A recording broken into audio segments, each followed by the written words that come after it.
Hello, what up everyone? Another day, another verse na naman tayo. Day 174. And our verse for today is from Psalms chapter 91 verses 14 to 16. And it says that sapagkat iniibig niya ako, ililigtas ko siya. Iingatan ko siya sapagkat kinikilala niya ang aking pangalan. Tatawag siya sa akin at siya'y aking sasagutin. Ako'y sa kanya sa panahon ng kaguluhan. Ililigtas ko siya at pararangalan. Bibigyan ko siya ng mahabang buhay at papakita ko sa kanya ang aking pagliligtas. Ang ganda ng verse kasi sinasabi sa atin na kapag mahal daw natin ang Panginoon at nagtitiwala tayo sa kanya, may katiyakan tayong ililigtas niya tayo. Sasagutin niya ang ating mga dalangin sa kanya. Hindi niya rin tayo iiwan sa panahon ng kaguluhan. Bibigyan niya tayo ng kapayapaan at panibagong pag-asa. Sa verse natin na to, si Lord mismo muli yun nangako sa atin. Subalit, para lang ito sa mga nagmamahal, nagtitiwala, at talagang umaasa at tumatawag lamang sa Kanya.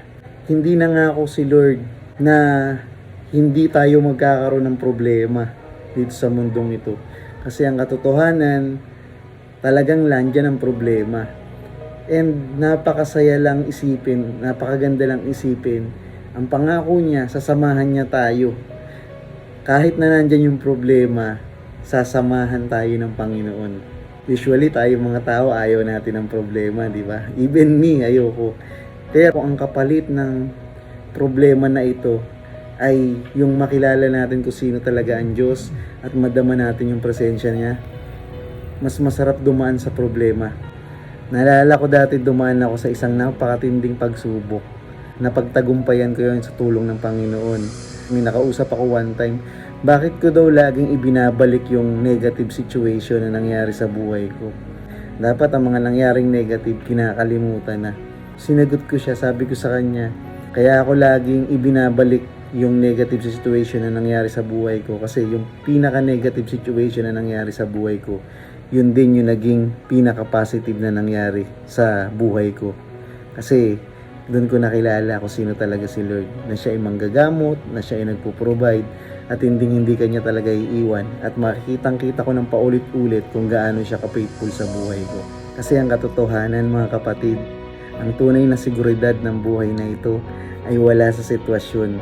Ang tunay na seguridad sa buhay na ito ay kung alam natin nakasama natin yung Diyos na tapat na hindi nagbabago kailan pa man. Kapag ang isang tao ay nananatiling malapit sa Diyos at minamahal niya yung Panginoon, natututunan natin na huwag nang umasa sa ating sariling mga lakas, sariling diskarte, kundi umasa sa katapatan at pag-ibig ng Diyos sa atin. Sa pag-ibig niyang wagas at sa katapatan niya sa kanyang mga pangako at salita sa atin. Sinabi niya doon sa salita niya. Sabi niya, kapag tumawag daw tayo sa kanya, sasagutin niya tayo. Kapag dumating yung time na natatakot tayo or nalulungkot tayo, nag-worry tayo, nag-aalinlangan tayo sa nangyayari sa buhay na ito, tawag lang tayo kay God dahil nangangako siya na kapag tumawag tayo sa kanya, nananampalataya tayo sa kanya, tutugon siya sa mga dalangin natin. Hindi naman importante dito is yung pagtugon niya or yung pagsagip niya sa mga problema natin. Ang pinaka-importante talaga dito is si God mismo, yung nangako mismo sa atin. Yung presensya mismo ni God, yung presensya mismo ng Panginoon na nagbibigay sa atin ng kapayapaan, ng lakas, pag-asa sa bawat araw na dumadaan na punong-puno ng pagsubok.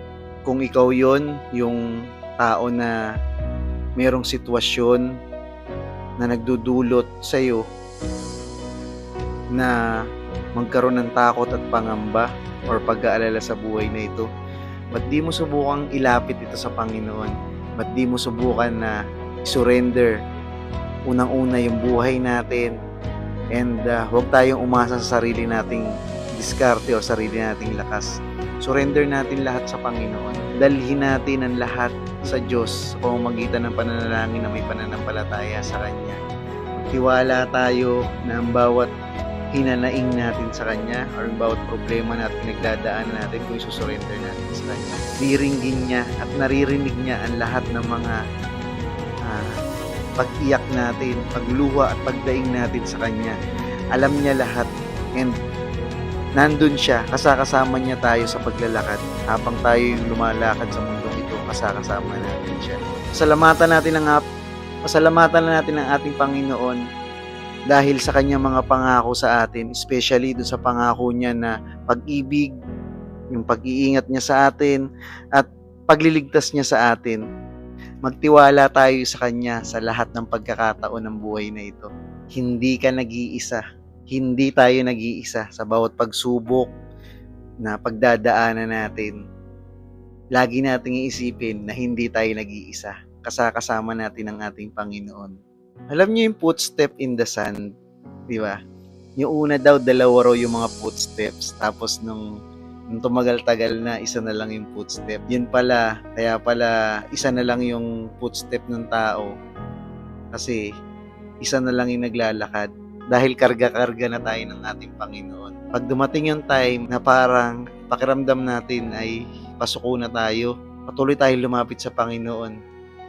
Kakargahin niya tayo. Hindi niya hahayaan na magkaroon tayo ng pagsubok na hindi natin kakayanin. Sabi sa Bible, kung dumating man daw yung mga pagsubok at hindi natin kaya, siya daw yung gagawa ng way out para makayanan natin. Kung kinakailangan kargahin niya tayo sa paglalakad, gagawin niya.